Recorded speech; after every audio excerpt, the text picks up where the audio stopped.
Thank you.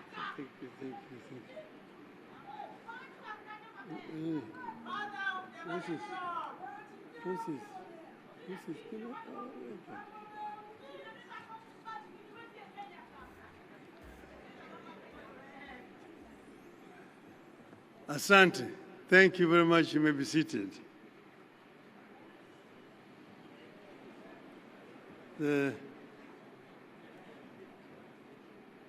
The Prime Cabinet Secretary, Anna, my friend, the Chairman of the Council of Governors, our host today, the Governor of the great country of Homa Bay, all governors who are here, all honorable members of Parliament, distinguished guests, now wana Homa Bay, hamjambo. Hamjambo. Osaure uru. Asante sana. I usually call my brother there Mwana Anna. And he has done a good job of introducing me here to this audience. I came earlier. I did not know that I was scheduled to talk at 5 o'clock. But I said, now that I'm here, because I'm here, I need to be given a chance to greet the people. So we are very happy that the county of Homa Bay is hosting this conference this year. Now, we've been here just a few months ago when we had a very electrifying Madaraka Day 2 months ago. And it looks like Devolution 2025 is not any different. I was very happy and pleased when I arrived here and I was taken to a park, just a small park in the Homa Bay, where this county is trying to remember a very great son of this county, the late Honorable Odinga'S. I was very, very pleased indeed, because Odinga'S is actually was the architect of the devolution. I myself was very passionate about devolution, but Mbai had understood it much better than anybody else. So when we went to Bomas of Kenya, because I had hired him as my consultant. So when we went to Bomas of Kenya, and the debate started in earnest,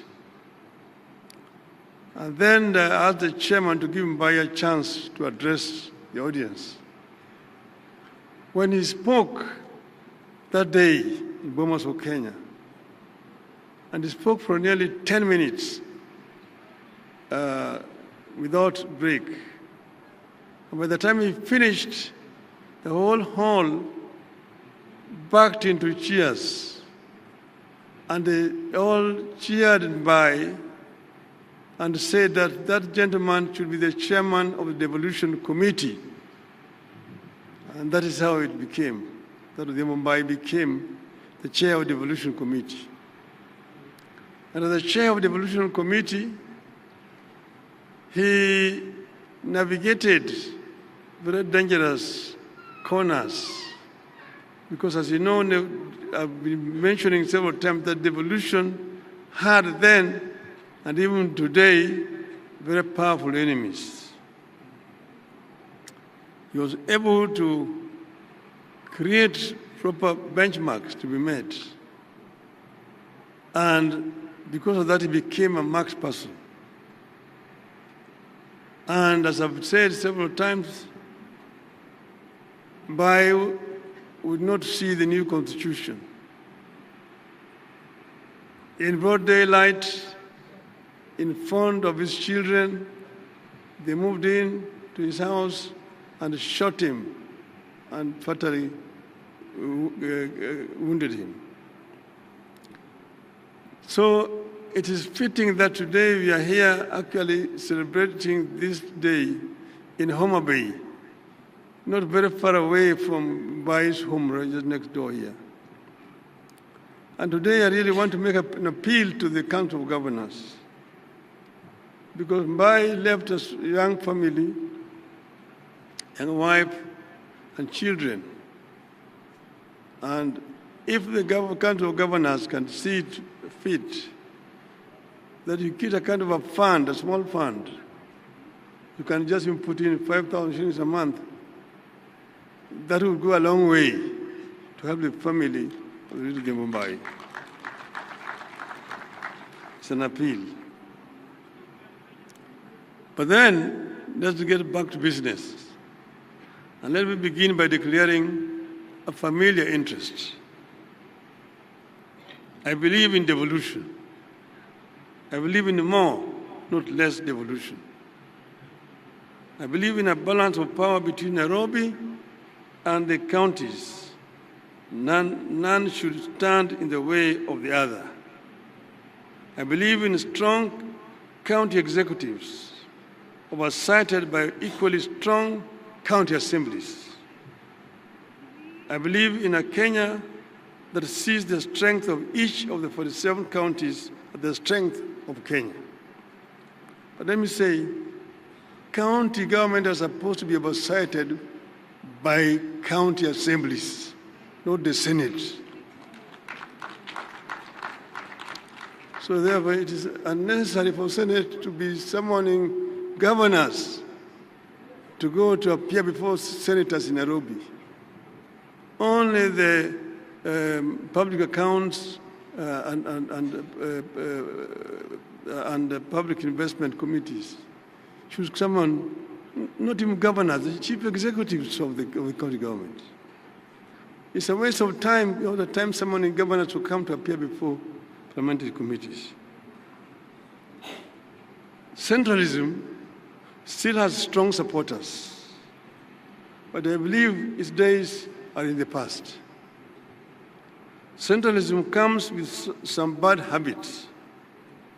It thrives on keeping the whole country waiting for Nairobi to make decisions on very local issues that Nairobi knows little or nothing about.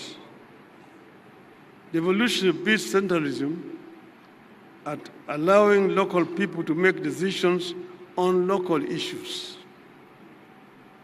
Decisions affecting only Homa Bay should be taken in Homa Bay or any other country for that matter. Only decisions affecting the whole country should be taken by the national executive in Nairobi. I believe local policymakers bring more insight to local issues, are more likely to be more accountable, transparent, traceable, and named and shamed. But people are now looking for more than proximity.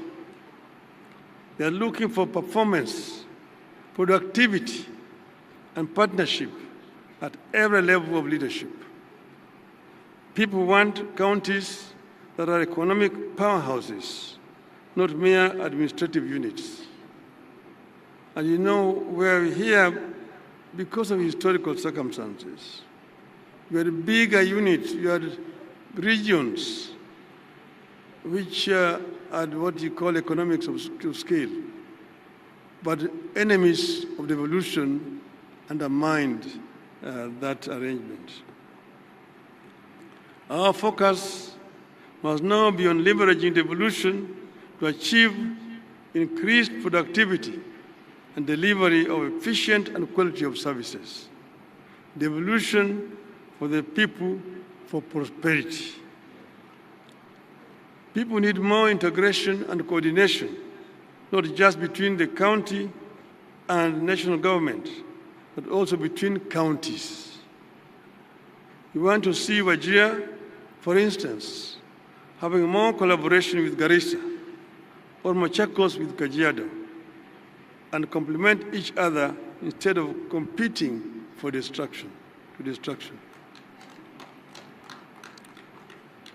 So I want to share some reflections on how devolution can be revolutionized and how county and national governments can adopt and lead the country into an equitable future. A future in which we all accept that each part of the country is unique in its own way, has its own history, challenges, strengths, and ambitions. Only when all parts of Kenya pull together in one desired direction will we achieve prosperity for all. The counties are not equal or similar. Even this region, for example, you take Homa Bay, next door is Kisii, you see, and then the other door is also Migori. The three counties are not equal or similar. In Homa Bay here, they are like monoethnic. They can afford to talk the Luo Upper. Even the Suba speak the Luo.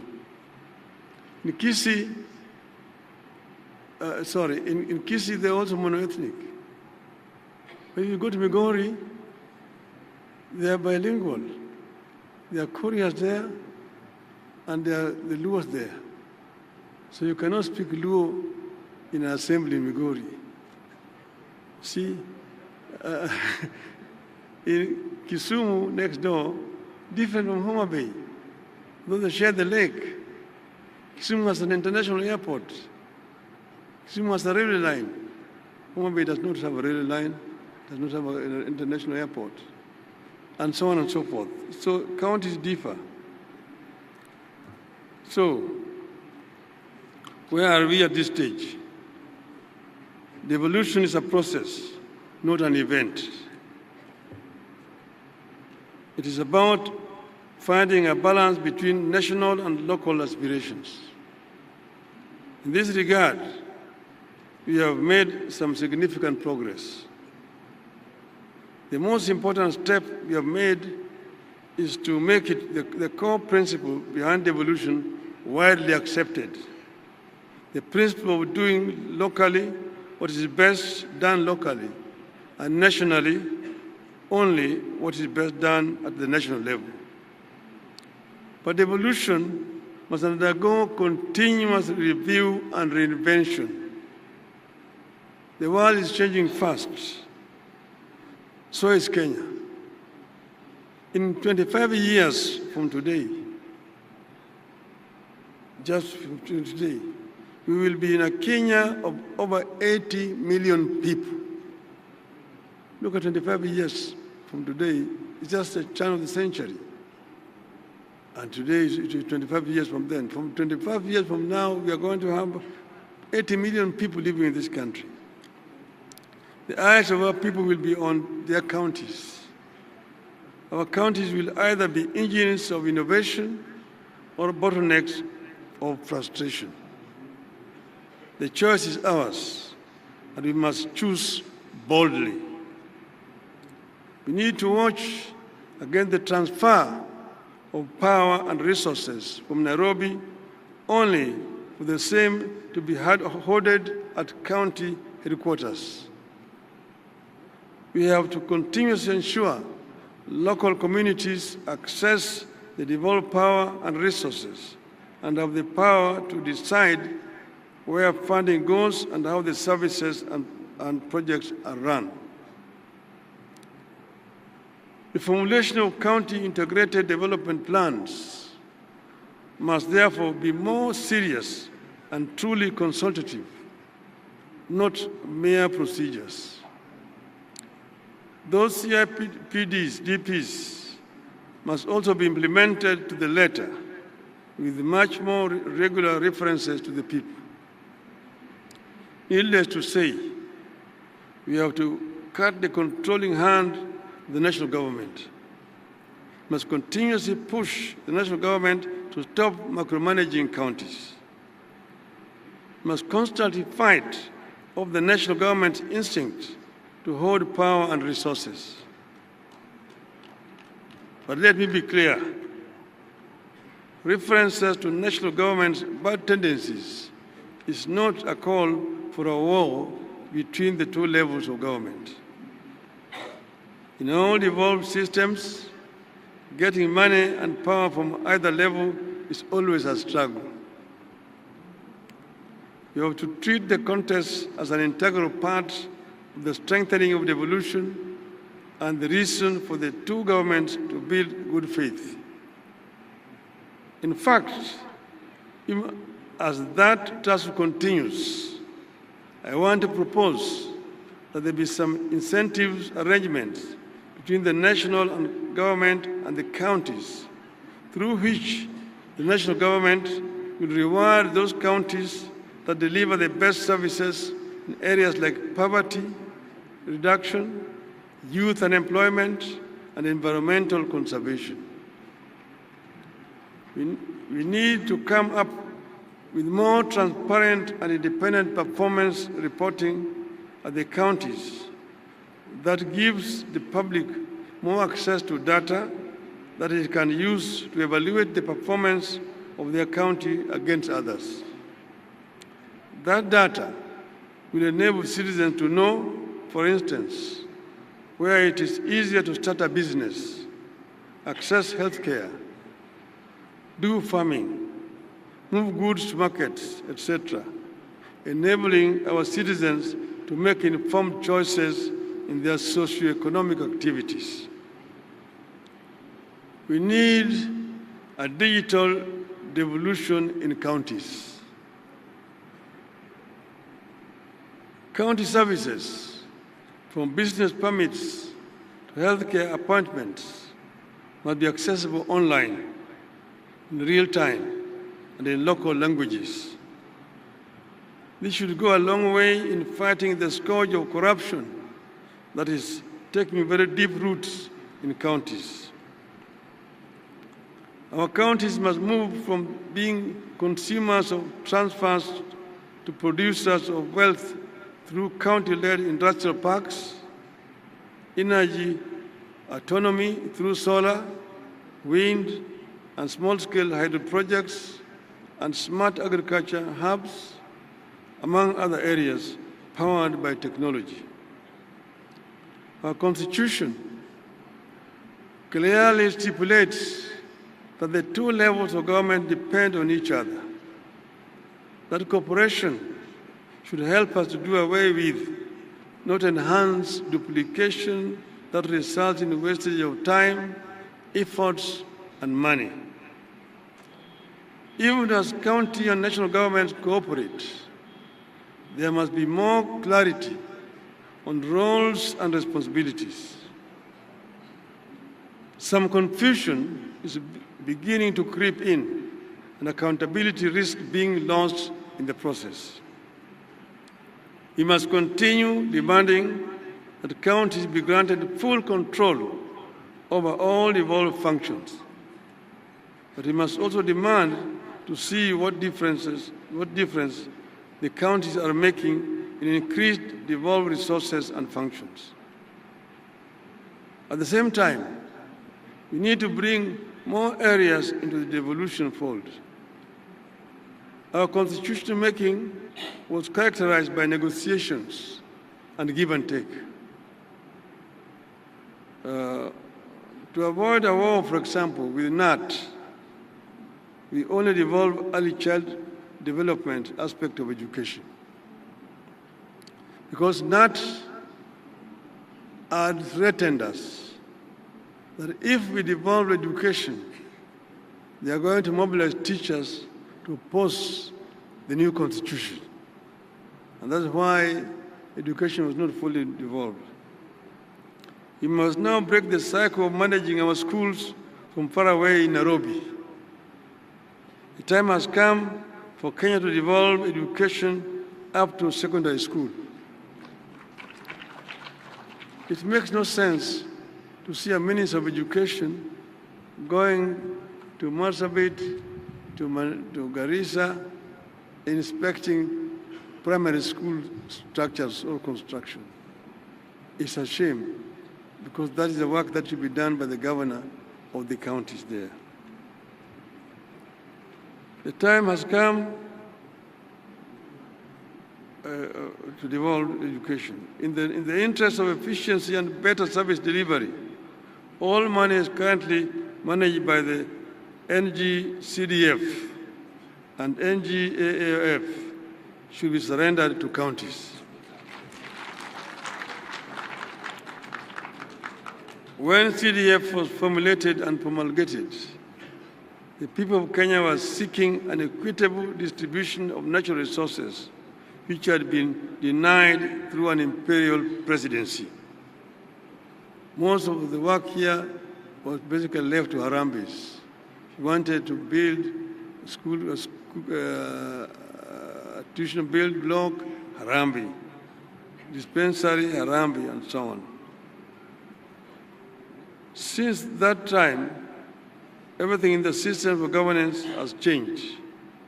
We removed the patronage system in allocation of natural resources. We adopted devolution. We established a constitutional commission to allocate revenue between the national and county governments. We empowered the parliament on budgetary matters. Everything Kenyans have done to reestablish good governance has made the CDF system obsolete. It is serving no known role in the new constitutional architecture, and it is no longer relevant in the new constitutional dispensation. Indeed, the only thing this system does is to pervert the role of the representative of the people and to deflect their attention from duties placed upon them by the Constitution. The legislatures are elected to represent the people, to legislate, and to oversight the national government. It is not their business to be distributing bursaries or be constructing classrooms and so on. Those are the work of the county government. The MPs are constructing roads, constructing schools and hospitals. The same goes for infrastructure development.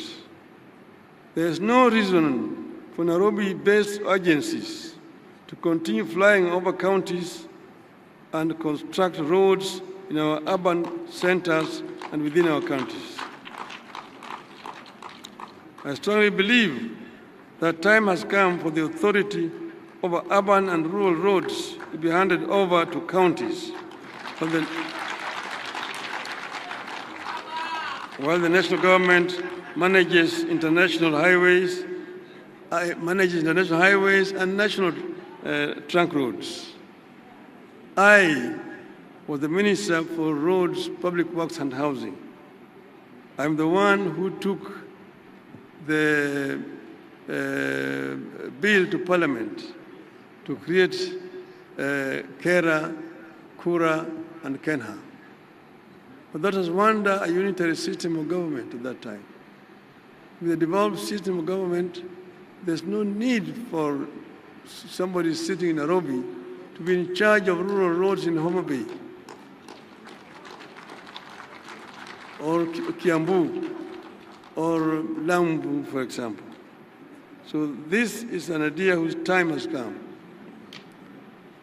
It does not make sense that some roads in Kisumu town cannot be managed by the governor of Kisumu. That somebody sitting in Nairobi called Kura who claimed those roads as his roads.